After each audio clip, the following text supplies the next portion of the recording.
નમસ્કાર વિદ્યાર્થી મિત્રો. ધોરણ 10 વિજ્ઞાન નવું પ્રકરણ આપણે શરૂ કરીએ. પ્રકરણ નંબર 9 આનુવંશિકતા અને ઉદ્વિકાસ. તો પાઠના નામ ઉપરથી આપણે સમજવાનો પ્રયત્ન કરીએ કે જીવ વિજ્ઞાનનો આ પાઠ આનુવંશિકતા એટલે શું, ઉદ્વિકાસ એટલે શું. તો કે આનુવંશિકતા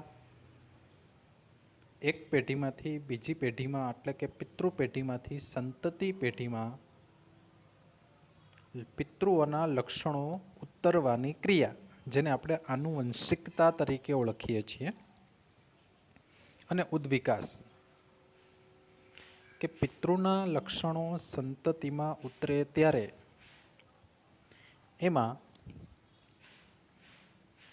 સંતતિના લક્ષણો પિતૃના લક્ષણો જેવા જ હોય છે, પરંતુ છતાં પણ તેની અંદર સામાન્ય ફેરફાર હોય છે. તો આવો ફેરફાર પેઢી દર પેઢી થોડો થોડો ફેરફાર પ્રેરાતો જાય અને હજારો પેઢી પછી નવા જ પ્રકારનો સજીવ અસ્તિત્વ ધરાવે. તો અહીં એક સારા પ્રકારનો ફેરફાર થતો થતો નવો સજીવ છે અસ્તિત્વ ધરાવે છે, તો એને ઉદ્વિકાસ તરીકે ઓળખવામાં આવે છે. તો વિદ્યાર્થી મિત્રો, આ પાઠની અંદર આપણે આનુવંશિકતા કે જેને આપણે પ્રજનન પાઠ આગળ આપણે સમજી ગયા, તો એની સાથે સાંકળી શકાય કે પ્રજનન દ્વારા પિતૃ પેઢીના લક્ષણો સંતતિમાં જે ઉતરવાની ક્રિયા અને તેની જાતિનું નિર્માણ કરી શકે. તો આ પાઠની અંદર આપણે આનુવંશિકતા, ભિન્નતા, વારસાગત લક્ષણોનું સંચારણ કેવી રીતે થાય છે, એવા ઘણા બધા પ્રશ્નોનો આપણે અહીંયા ઉકેલ મેળવશું અને આપણે એને સમજવાનો પ્રયત્ન કરશું. તો પહેલા ભાગની અંદર આપણે સૌ પ્રથમ જોઈશું પ્રશ્ન પહેલાની અંદર પ્રજનન કેવી રીતે ભિન્નતા સાથે સંકળાયેલ છે. કે પ્રજનન દ્વારા જે નવો સંતાન અથવા તો નવી સંતતિ ઉત્પન્ન થાય છે, એમાં ભિન્નતા એટલે કે જુદાપણું કેવી રીતે સંકળાયેલું છે. તો એના વિશે આપણે જોઈએ. પિતૃ પેઢીથી સંતતિ પેઢી છે એ જુદું કેમ પડે છે? થોડું ઘણું જુદું પડતું હોય છે. તો આવું શા માટે? તો બધા સજીવો અલિંગી કે લિંગી પ્રજનન દ્વારા સંતતિઓનું નિર્માણ કરે છે. આપણે અગાઉ શીખી ગયા સજીવો કેવી રીતે પ્રજનન કરે છે. એ પાઠની અંદર બધા જ સજીવો જે એક કોષીય કે સરળ બહુકોષીય હોય તો અલિંગી પદ્ધતિ દ્વારા પ્રજનનથી નવા સંતતિ ઉત્પન્ન કરે, પણ જે બહુકોષીય અને જટિલ શરીર રચના ધરાવતા સજીવો છે કે તેઓ લિંગી પ્રજનન દ્વારા સંતતિઓનું નિર્માણ કરતા હોય છે. પ્રજનન ક્રિયા દ્વારા ઉત્પન્ન થતી સંતતિઓ પિતૃને સમાન હોવા છતાં કેટલીક ભિન્નતાઓ દર્શાવે છે. તો પ્રજનન ક્રિયા દ્વારા જે સંતતિ ઉત્પન્ન થાય એ પિતૃઓને મળતી જ આવતી હોય છે, છતાં પણ એમાં કેટલીક ભિન્નતાઓ, કેટલાક લક્ષણો જુદા પડતા હોય છે. અલિંગી પ્રજનનમાં બધી સંતતિઓ એકબીજા સાથે તેમજ તેમના પિતૃની સાથે સમાનતા ધરાવે છે, છતાં તેમનામાં નાની ભિન્નતાઓ જોવા મળતી હોય છે. અલિંગી પ્રજનન, દાખલા તરીકે અમીબાની અંદર એકમાંથી બે કોષો બને, ફરી પાછા એ બંનેમાંથી પાછા બે કોષો બને. તો આ અલિંગી પ્રજનન છે. આવા ઘણા બધા આપણે ઉદાહરણ આગળના પાઠની અંદર આપણે શીખી ગયા છીએ. તો આવું જે અલિંગી પ્રજનન છે એમાં નવી સંતતિ જે ઉત્પન્ન થાય છે એ બધી જ સંતતિઓ તેમના પિતૃની સાથે સમાનતા ધરાવે છે. તો કે મોટા ભાગે સમાનતા ધરાવતા હોય છે, છતાં પણ એમાં સામાન્ય ભિન્નતાઓ જોવા મળતી હોય છે, જેને આપણે ઓળખી નથી શકતા, છતાં પણ એની અંદર થોડો ઘણો તફાવત હોય છે.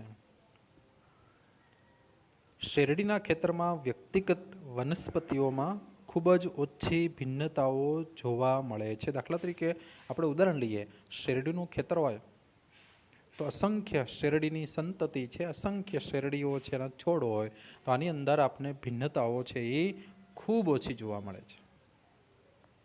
એટલે ટૂંકમાં કહ્યું તો કહી શકાય, અલિંગી પ્રજનન દ્વારા જે સંતતિ ઉત્પન્ન થાય છે એમાં ભિન્નતાઓ ખૂબ ઓછી પ્રેરાતી હોય છે.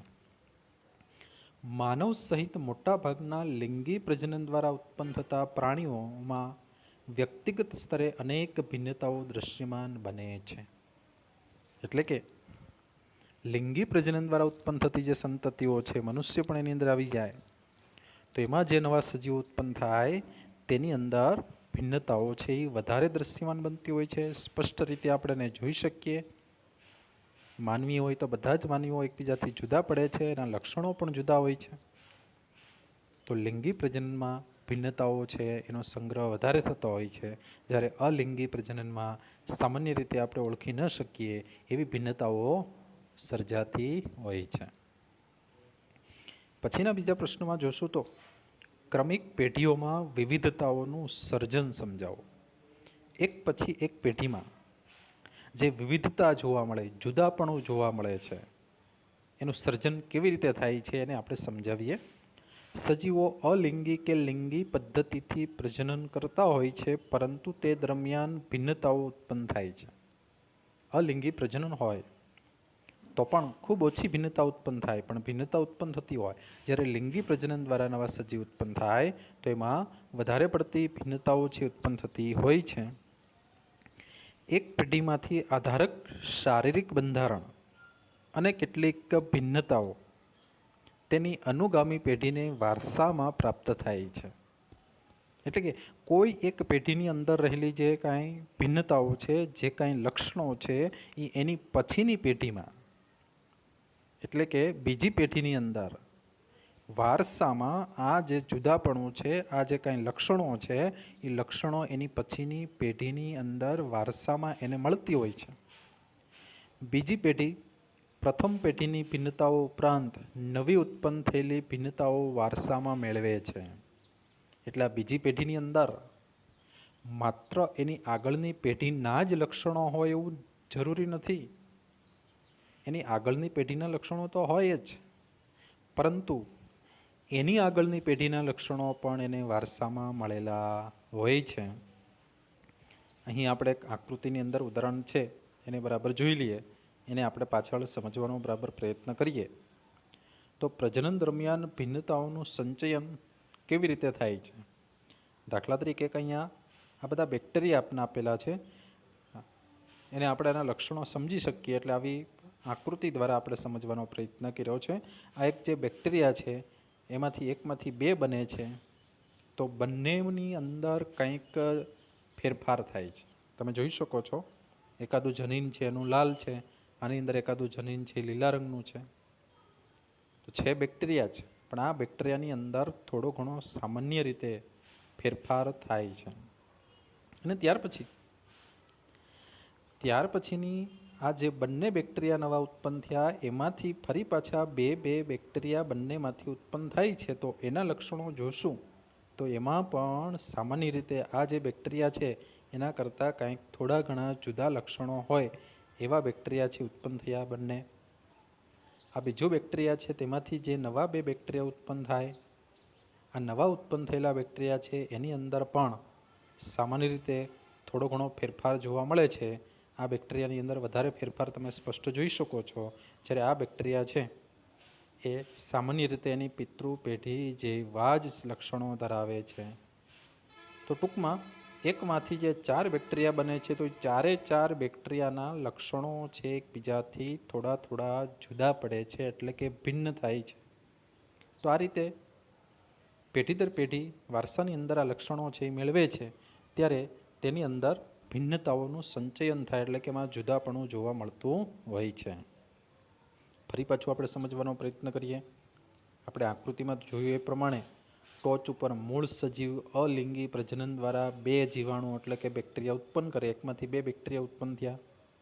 તેમની શરીર રચના સમાન છતાં કેટલીક ભિન્નતાઓ ધરાવે છે. આપણે હમણાં રંગમાં જોયો ભિન્નતા, ઉત્પન્ન થયેલા બે જીવાણુ એટલે કે બેક્ટેરિયા અલિંગી પ્રજનન દ્વારા પુનઃ વિભાજિત થઈ 4 સ્વતંત્ર જીવાણુઓ ઉત્પન્ન કરે છે. એટલે કે એકમાંથી બે, બેમાંથી ફરી પાછા બે, એટલે 4 બેક્ટેરિયા ઉત્પન્ન થયા. આ 4 સ્વતંત્ર જીવાણુ એકબીજાથી ભિન્નતા દર્શાવે છે.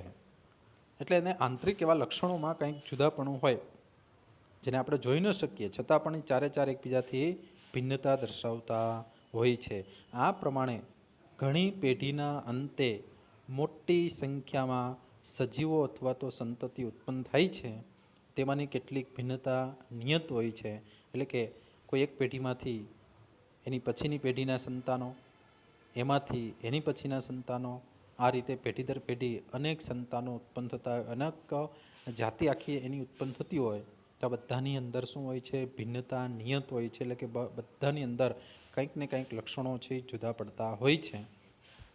જ્યારે અન્ય તેમના પિતૃમાંથી આનુવંશિક હોઈ શકે અને પ્રત્યેક એકબીજાથી ભિન્ન હોય છે. આ જે લક્ષણો છે એના પિતૃમાંથી આનુવંશિક બનેલા હોય, એટલે કે એના પિતૃ પેઢીમાંથી આ લક્ષણો છે એની સંતતિ પેઢીમાં ઉતરેલા, એને આનુવંશિક થયા છે એમ કહી શકાય. અને બધા એકબીજાથી જુદા હોય છે.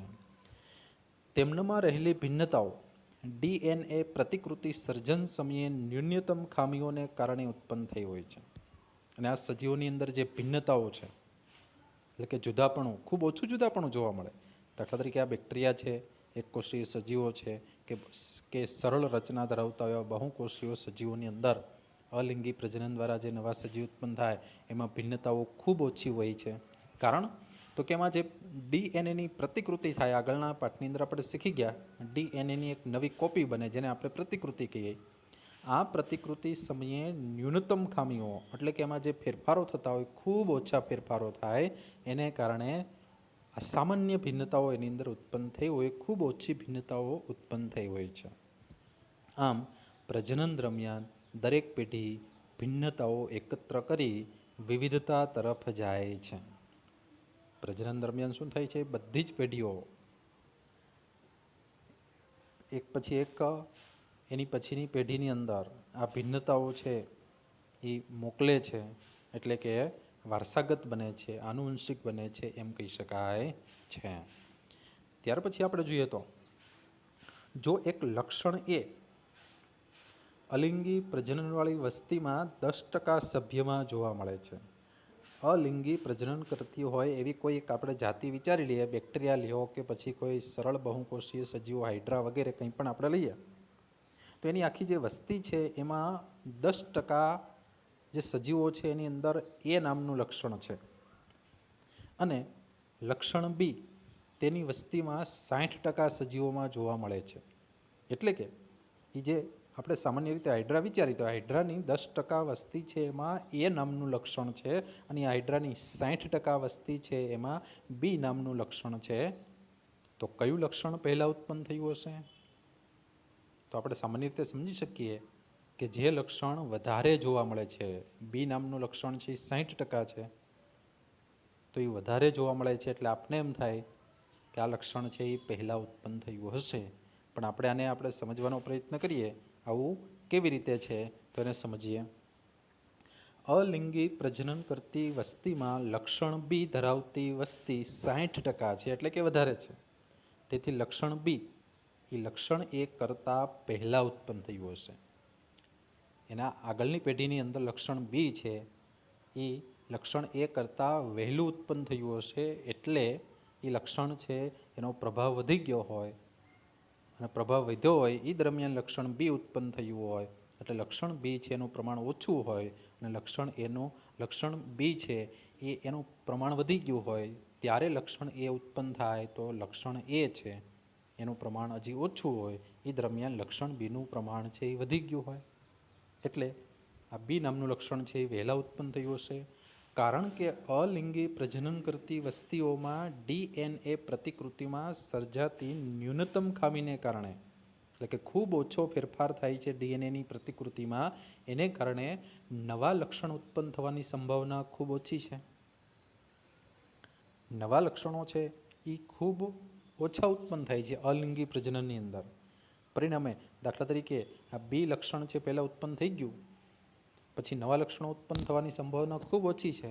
એટલે ઘણા સમય પછી લક્ષણ એ ઉત્પન્ન થયું હોય એટલે એનું પ્રમાણ છે ઓછું રહી ગયું હોય, માટે કહી શકાય કે લક્ષણ એ અલિંગી પ્રજનનવાળી વસ્તીમાં પછીથી ઉત્પન્ન થયું હશે. એ લક્ષણ છે એ પછી ઉત્પન્ન થયું હશે, પહેલાં બી લક્ષણ ઉત્પન્ન થયું હશે. આ રીતે આપણે એને સમજાવી શકીએ છીએ. પછીના પ્રશ્નમાં જોઈએ કે ભિન્નતાઓની ઉત્પત્તિ થવાથી કોઈ જાતિનું અસ્તિત્વ કેવી રીતે વધી જાય છે. એક પેઢીમાંથી જે એની પછીની પેઢીની અંદર જે સજીવો એટલે કે સંતતિ ઉત્પન્ન થાય છે એમાં જે ભિન્નતા પ્રેરાય છે. આમ પેઢી દર પેઢી જે ભિન્નતા પ્રેરાય છે, ભિન્નતાઓ ઉત્પન્ન થાય છે, એને કારણે એનું જાતિનું અસ્તિત્વ છે એ વધી જાય છે. કે જાતિ છે એ ટકી શકે છે, એટલે કે એનું અસ્તિત્વ છે એ વધી જાય છે. તો શા માટે આપણે સમજવાનો પ્રયત્ન કરીએ. જાતિમાં ભિન્નતાઓની ઉત્પત્તિ ડીએનએ પ્રતિકૃતિમાં સર્જાતી ન્યૂનતમ ખામીને કારણે કે લિંગી પ્રજનન દરમિયાન થાય છે. આ જાતિઓની અંદર ભિન્નતાઓ છે એની ઉત્પત્તિ કેવી રીતે થાય આપણે આગળ પણ સમજ્યા કે એક પેઢીના ડીએનએ છે એની પ્રતિકૃતિ થઈ સંતતિ પેઢીમાં ઉતરે તો એ દરમિયાન એમાં ન્યૂનતમ ખામી એટલે ઓછામાં ઓછો જે ફેરફાર થાય છે એને કારણે એની પછીની પેઢીમાં ખૂબ ઓછો ફેરફાર થતો હોય, અથવા તો લિંગી પ્રજનન દરમિયાન એક પેઢીમાંથી બીજી પેઢીમાં આનુવંશિક લક્ષણો ઉત્પન્ન થાય ત્યારે એની અંદર વધારે ફેરફાર થતો હોય છે. ભિન્નતાઓની પ્રકૃતિના આધારે વિવિધ સજીવોને વિવિધ પ્રકારનો લાભ છે મળતો હોય છે.